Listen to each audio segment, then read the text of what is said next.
दोस्तों आज से एक हफ्ते पहले की बात है। कुंभ में एक रिपोर्टर किसी साधु से बात कर रहा था। बात करते करते रिपोर्टर को लगा कि ये साधु कोई नॉर्मल आदमी नहीं लग रहा। रिपोर्टर ने उनसे पूछा कि आप तो बातों से बहुत पढ़े लिखे लग रहे हैं, कहां से पढ़ाई की है आपने? इस पर साधु का जवाब था आईआईटी बॉम्बे से एरोस्पेस इंजीनियरिंग की है। ये सुनते ही रिपोर्टर सन्न रह गया। कुछ ही देर में पूरे सोशल मीडिया पर ये इंटरव्यू वायरल होने लगा। ट्विटर से लेकर इंस्टा, यूट्यूब, फेसबुक, हर जगह इन्हीं बाबा की चर्चा होने लगी। धीरे धीरे पूरे देश दुनिया का मीडिया उनका इंटरव्यू लेने के लिए लाइन में लग गया।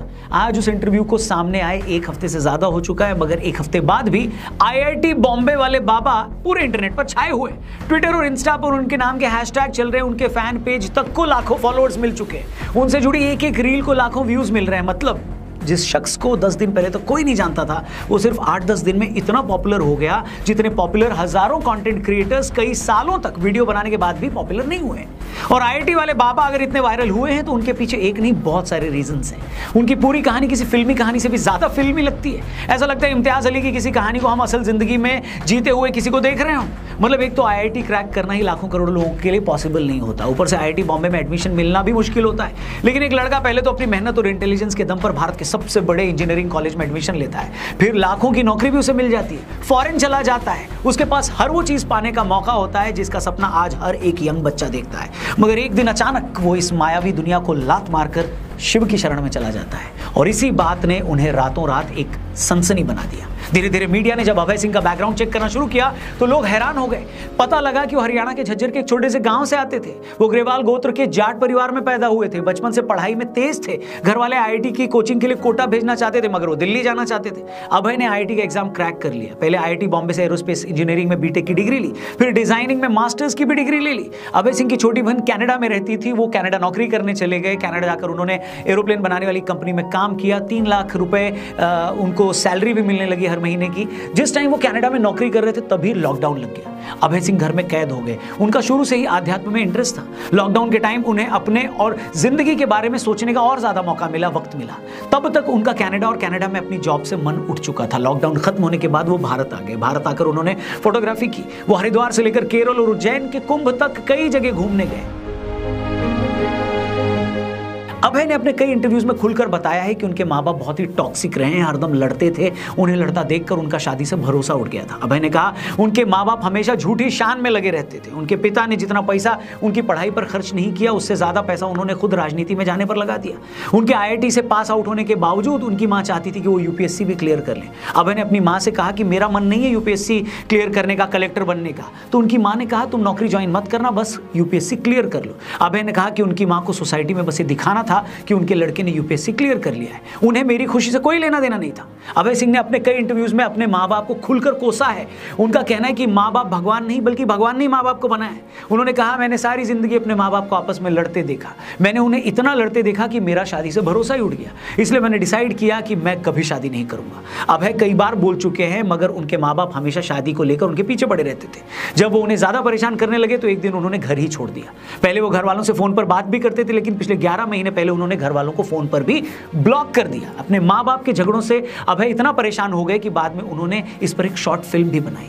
जिस टाइम वो फिल्म बना रहे थे उस दौरान उनकी गर्लफ्रेंड हुआ करती थी। वो 4 साल तक उसके साथ रहे, मगर फिल्म बनाने के टाइम वो ट्रॉमा में चले गए। उनकी गर्लफ्रेंड को लेकर भी उनकी फीलिंग्स खत्म हो गई। उन्होंने ये बात अपनी गर्लफ्रेंड को भी बता दी कि मुझे तुम्हें लेकर कोई फीलिंग नहीं रही। इसके बाद अभय सिंह जिंदगी का मकसद ढूंढने साधु सन्यासियों की शरण में गए।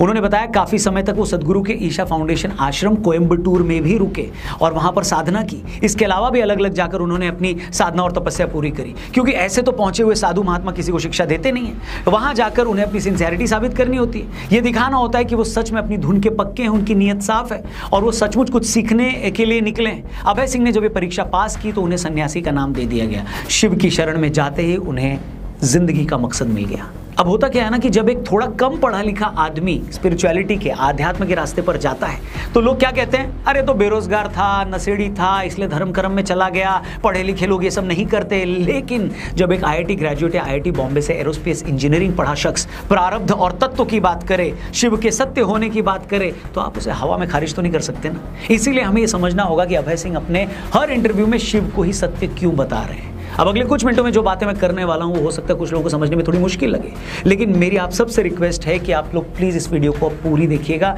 क्योंकि अगर हमने शिव के बारे में सत्य जान लिया तो हम ये भी समझ जाएंगे कि आखिर वो कौन सा रीज़न था, कौन सी वजह थी जिसने अभय सिंह को सारी दुनिया को छोड़कर शिव की शरण में आने के लिए मजबूर कर दिया। हम ये भी जान जाएंगे कि उन्हें शिव की शरण में आकर क्यों शांति मिली, कैसे शांति मिली। तो दोस्तों बात यह है कि सनातन परंपरा में शिव को परम ब्रह्म माना गया है, मतलब ये सारी सृष्टि उन्हीं पर टिकी है। वो न तो जन्म लेते हैं और न ही उनकी मृत्यु होती है, इसीलिए शिव को शाश्वत और अनंत माना गया है।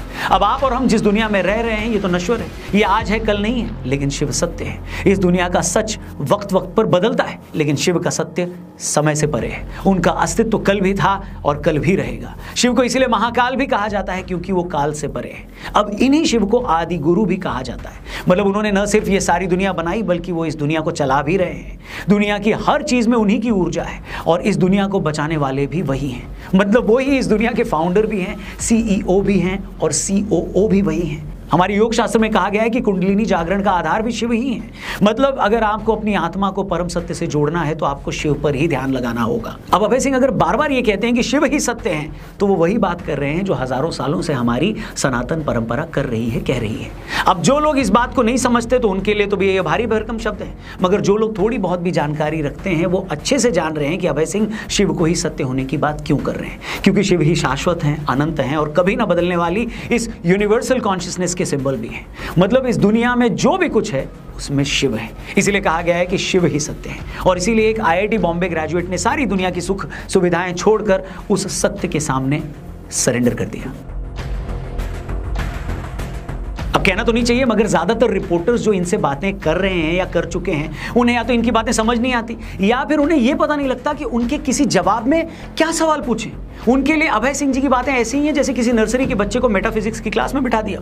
अभी रिपोर्टर और कुछ यूट्यूबर्स व्यूज के लिए अभय सिंह के पास इंटरव्यू करने जा तो रहे हैं, मगर इनमें से कोई ये समझ ही नहीं पा रहा है कि वो कहना क्या चाहते हैं। यही रीजन है कि बहुत सारे इंटरव्यू में कुछ लोगों को अभय सिंह या तो एरोगेंट लग रहे हैं, किसी को कंफ्यूज लग रहे हैं, कोई उनको भटका हुआ बता रहा है। ये सारी बातें इसलिए दोस्तों क्योंकि जीवन में इंस्टा पर रील्स के अलावा इनमें से ज्यादातर ने कुछ देखा पड़ा तो है नहीं। कुंभ की जिस पवित्रता और भव्यता पर पूरी दुनिया फिदा है, जिसे कवर करने अमेरिका से लेकर सऊदी अरब तक के रिपोर्टर्स आए हैं, हमारी ही मीडिया के एक सेक्शन को उसकी गहराई और उसके धार्मिक महत्व का कुछ पता ही नहीं है। कुछ लोग तो बस धड़ाधड़ अभय सिंह जी की रील्स को सिर्फ इसीलिए शेयर कर रहे हैं कि देखो एक IIT का बंदा साधु कैसे बन गया। जैसे हर माँ बाप को लगता है ना कि भगत सिंह पैदा तो हो मगर पड़ोसी के घर में, मेरे घर नहीं, उसी तरह बहुत सारे भारतीय इस बात के लिए अभय सिंह की तारीफ तो कर रहे हैं कि देखो अध्यात्म के लिए, स्पिरिचुअलिटी के लिए इसने इतना सब कुछ छोड़ दिया, लेकिन उसने क्यों छोड़ा, कैसे छोड़ा, किस वजह से छोड़ा, इसे समझने का टाइम किसी के पास नहीं है। मेरा बस इतना कहना दोस्तों कि कुदरत आपको कई रूप में कई तरह के मौके देती है।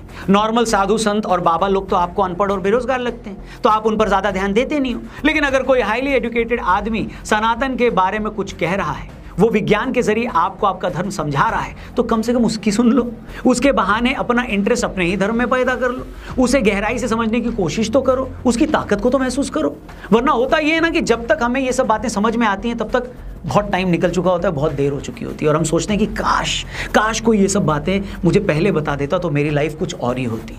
तो दोस्तों मैं अपने बारे में ज़्यादा बात तो नहीं करता, लेकिन एक शिव भक्त होने के नाते मैं आपको बता सकता हूँ कि मैंने भी इस जीवन को जिया है, इस वर्ल्डली लाइफ में रहकर शिव के उस सत्य को, आदि योगी के उस सत्य को महसूस करने की डेली कोशिश करता हूँ। और मैं आपको बता नहीं सकता कि इसने मेरी लाइफ को कैसे बदला है। इसलिए आप भी अगर इस सच को जितना जल्दी पहचान लेंगे उतना आप ही के लिए बेटर होगा। बाकी आपका इस पूरे मामले पर क्या कहना है, IIT वाले बाबा के बारे में आप क्या सोचते हैं, कमेंट करके जरूर बताइएगा। वीडियो पसंद आई हो तो इसे अपने हर एक दोस्त से जरूर शेयर करिएगा। और अगर महाकुंभ जाने की सोच रहे हैं तो हमारे पॉडकास्ट जरूर देखिएगा, लिंक मैंने डिस्क्रिप्शन में दिया है, आपको बहुत ही इंपॉर्टेंट जानकारियां इसमें मिलेंगी। बाकी अपना ख्याल रखिए, जल्दी मिलते हैं, महादेव की कृपा आप सब पर बरसे। जय श्री राम, हर हर महादेव।